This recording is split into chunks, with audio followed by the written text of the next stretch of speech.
Have you noticed something strange about America's housing market lately? For years, many people believed that home prices would continue climbing no matter what happened. Buyers rushed into bidding wars, homes sold within days, and millions feared they would never be able to afford a house. But now, something is changing. Across many parts of the United States, for sale signs are staying up longer, price cuts are becoming more common, and sellers who expected multiple offers are suddenly finding themselves waiting. Is this the beginning of a major housing correction, or is it simply a temporary pause before another surge? The answer is far more complicated than most headlines suggest. In today's video, we're taking a deep look into the forces reshaping America's housing market, why experts are divided over what comes next, and how these changes could affect homeowners, buyers, investors, and the entire U.S. economy. What happens over the next year could influence millions of financial decisions, and understanding these trends may be more important than ever. To understand where the housing market may be heading, we first need to understand how it reached this point. During the pandemic, historically low mortgage rates encouraged millions of Americans to buy homes. Borrowing money became much cheaper than it had been in years, and demand exploded almost overnight. At the same time, remote work allowed many families to leave expensive cities and move to suburbs or smaller towns in search of more space. This sudden increase in demand collided with a limited supply of available homes. Builders struggled with labor shortages, rising material costs, and supply chain disruptions, making it difficult to construct enough new houses. As a result, home prices climbed at one of the fastest rates in modern American history, leaving many first-time buyers priced out of the market. But markets rarely move in one direction forever. As inflation accelerated across the United States, the central bank responded by raising interest rates to slow the economy. Those higher rates pushed mortgage costs significantly above the ultra-low levels buyers had become accustomed to. Even if home prices remained unchanged, monthly mortgage payments became dramatically more expensive because of higher borrowing costs. Many families who could comfortably afford a home just a few years earlier suddenly discovered that the same property would now require hundreds or even thousands of dollars more each month. Affordability quickly became one of the biggest challenges facing the housing market. The impact has been visible across many regions. Home sales have slowed compared with the frenzy seen during the pandemic boom. Buyers are taking more time before making offers, negotiating more aggressively, and in some cases choosing to wait altogether. Sellers who expected bidding wars are increasingly reducing asking prices or offering incentives such as helping buyers cover closing costs or mortgage rate buydowns. While not every city is experiencing the same trend, the market has clearly become more balanced than it was just a few years ago. One of the most interesting developments is the growing divide between different parts of the country. Some metropolitan areas that experienced explosive price growth are now seeing inventories increase and competition cool. Meanwhile, other regions continue to benefit from strong population growth, job creation, and limited housing supply, helping prices remain relatively resilient. This uneven performance explains why some people believe the market is crashing while others insist it remains healthy. In reality, America's housing market is not one single market. It is thousands of local markets, each influenced by its own economic conditions, employment opportunities, population trends, and housing supply. Another factor adding uncertainty is homeowner behavior. Millions of Americans locked in mortgage rates that were far lower than today's rates. Many are reluctant to sell because moving would require financing a new home at a much higher interest rate. This phenomenon has reduced the number of existing homes entering the market, limiting inventory even as buyer demand has cooled. The result is an unusual situation where both buyers and sellers are hesitating. Buyers are waiting for affordability to improve, while many homeowners are waiting for borrowing costs to decline before making a move. At the same time, new construction is beginning to play a larger role. Home builders recognize that buyers still need homes, but they also understand affordability has become a major obstacle. Some builders are responding by constructing smaller, more affordable homes or offering financial incentives to attract buyers. Others remain cautious because higher financing costs and economic uncertainty make large-scale expansion risky. The decisions builders make over the coming months could significantly influence future housing supply and determine whether prices stabilize, continue rising, or begin falling in more areas. Investors are also watching closely. During the boom years, many institutional investors and individual buyers purchased homes expecting prices to keep climbing. As market conditions change, some investors may decide to sell properties, while others continue holding long-term rental investments. Their decisions could influence inventory levels and pricing in certain neighborhoods, especially where investor ownership is unusually high. Whether this becomes a major trend remains uncertain, but it is another variable adding complexity to an already changing market. Perhaps the biggest question facing Americans today is whether the housing market is heading toward a dramatic crash similar to the financial crisis of 2008. While some similarities naturally attract attention whenever prices slow or fall, many economists argue that today's market is fundamentally different. Lending standards have generally been much stricter. Household balance sheets are stronger, and the banking system operates under different regulations than it did before the last housing collapse. That does not guarantee prices cannot decline in some regions, but it does suggest the underlying conditions are not identical. In the next part, we'll examine the warning signs experts are monitoring, the cities facing the greatest pressure, and the economic factors that could determine whether America experiences a mild correction or a much bigger housing market surprise. The biggest question now is whether the warning signs appearing across the housing market are the beginning of a nationwide correction or simply evidence that the market is returning to a healthier balance after years of extraordinary growth. Economists, real estate analysts, and investors are closely monitoring several key indicators. And while their conclusions differ, they agree on one point. The housing market has entered a very different phase than the one Americans experienced during the pandemic boom. The days when nearly every home attracted dozens of offers within hours are becoming less common in many areas, and the market is increasingly rewarding patience rather than urgency. One of the clearest indicators is inventory. During the height of the housing frenzy, buyers often had very few options because available homes disappeared almost as soon as they were listed. And today, inventory is gradually increasing in many parts of the country. More homes are staying on the market for weeks instead of days, giving buyers time to compare properties, negotiate prices, and request inspections that many were forced to waive during the competitive years. Although inventory in many regions remains below historical averages, the steady increase suggests that supply is slowly catching up with demand. Price reductions have also become more common. This does not necessarily mean that home values are collapsing, but it does indicate that sellers are adjusting expectations. Many homeowners initially listed their properties based on prices their neighbors received 1 or 2 years ago. However, buyers facing much higher mortgage payments are no longer willing or able to pay those premium prices. As a result, sellers who truly want to move are increasingly lowering asking prices or offering concessions to attract qualified buyers. These adjustments are especially noticeable in markets that experienced the fastest appreciation during the pandemic. Another major factor is employment. The strength of the American labor market has been one of the primary reasons many economists do not expect a repeat of the 2008 housing crisis. As long as most homeowners remain employed and continue making mortgage payments, widespread forced selling is less likely. However, if unemployment were to rise significantly because of an economic slowdown, more homeowners could find themselves under financial pressure.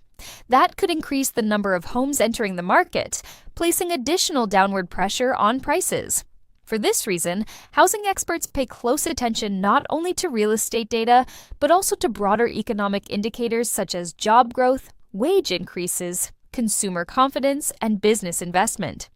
Mortgage rates remain perhaps the single most influential variable. Even a relatively small decline in borrowing costs could encourage many buyers who have been waiting on the sidelines to re-enter the market. Lower monthly payments would improve affordability and increase purchasing power, potentially boosting demand. On the other hand, if rates remain elevated for an extended period, affordability challenges may continue limiting buyer activity. This uncertainty explains why many housing forecasts vary so widely. Predicting home prices has become extremely difficult because much depends on future interest rate decisions and overall economic conditions. Regional differences continue to tell an important story.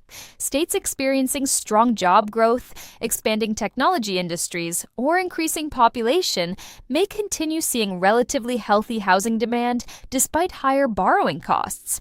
Areas losing population or facing slower economic growth could experience softer prices and longer selling times. Coastal cities with extremely high housing costs face different challenges than smaller metropolitan areas in the South or Midwest, where affordability remains comparatively better. These local dynamics mean that two homeowners living in different states may have completely different experiences, even though they are both part of the American housing market. The rental market is also influencing housing decisions.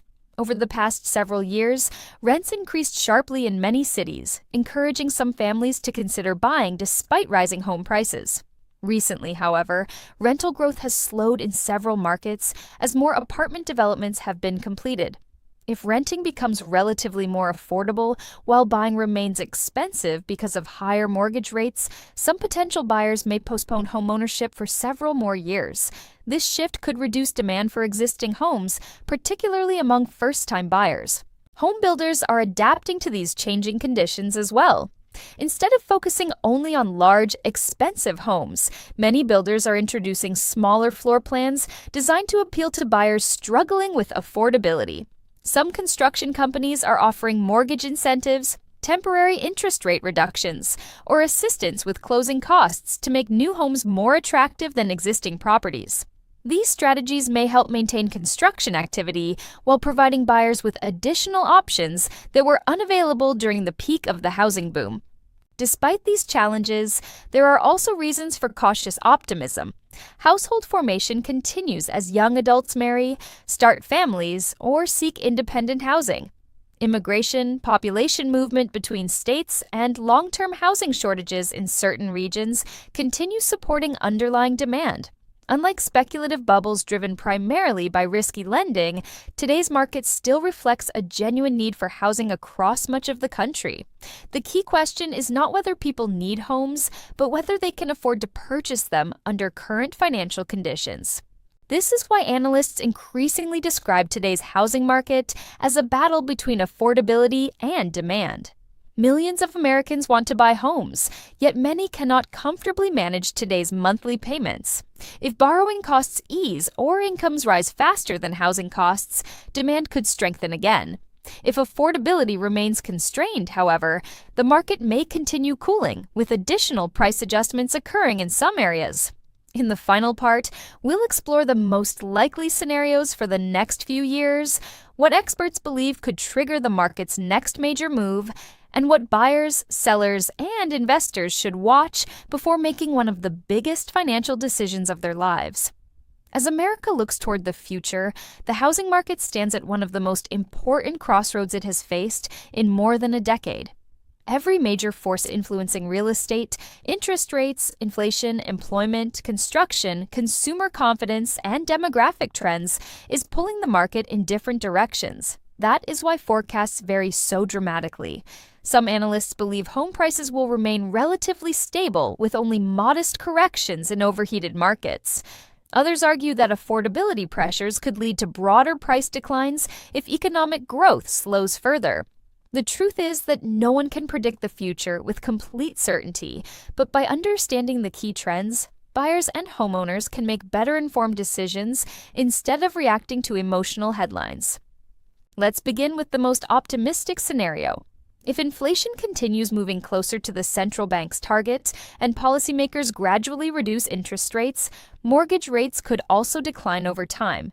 Even a modest reduction in borrowing costs could significantly improve affordability for millions of families. Buyers who have been waiting on the sidelines may return to the market, increasing competition for available homes.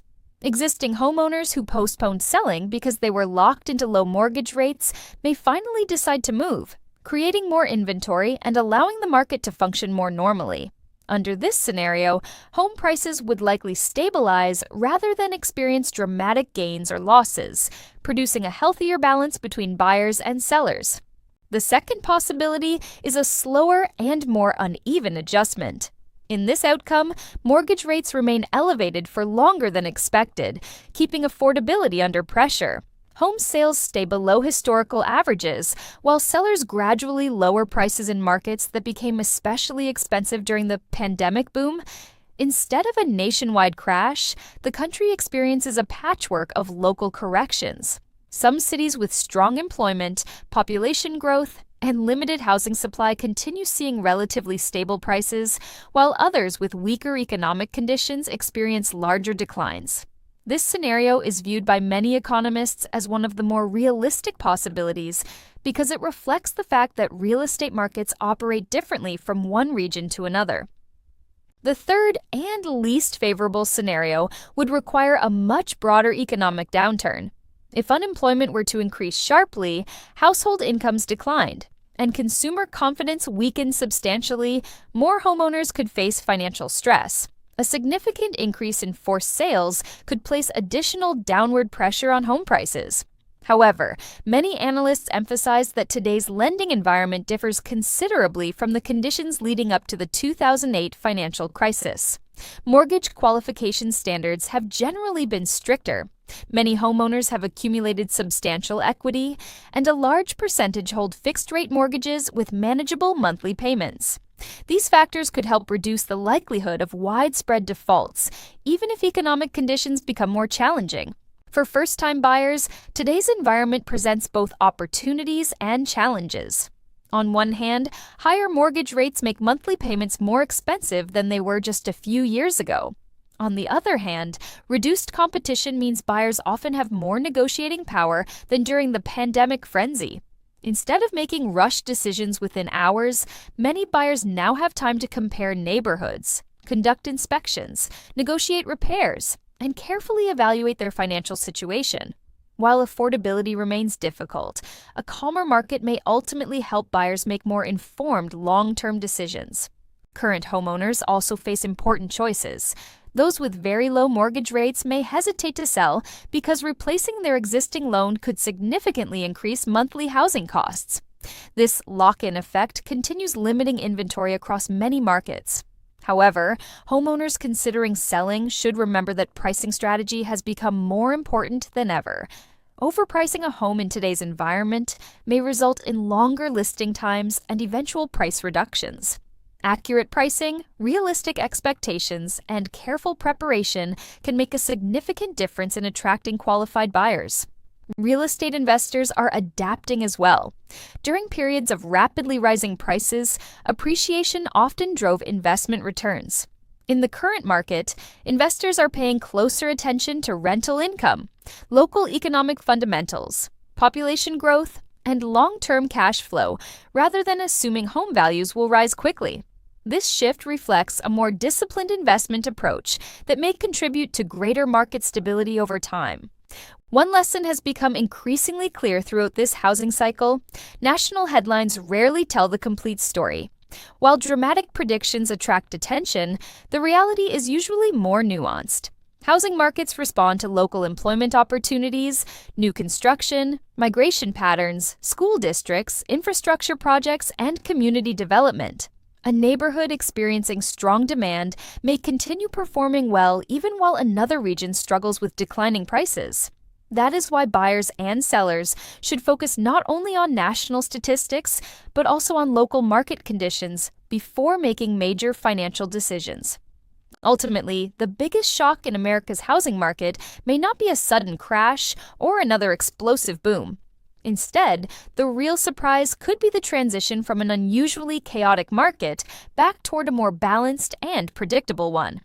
Buyers are becoming more selective, sellers are adjusting expectations, builders are responding to affordability concerns, and lenders are operating under stricter standards than in previous decades. These changes may not produce sensational headlines every day, but they represent a significant transformation in how the housing market functions.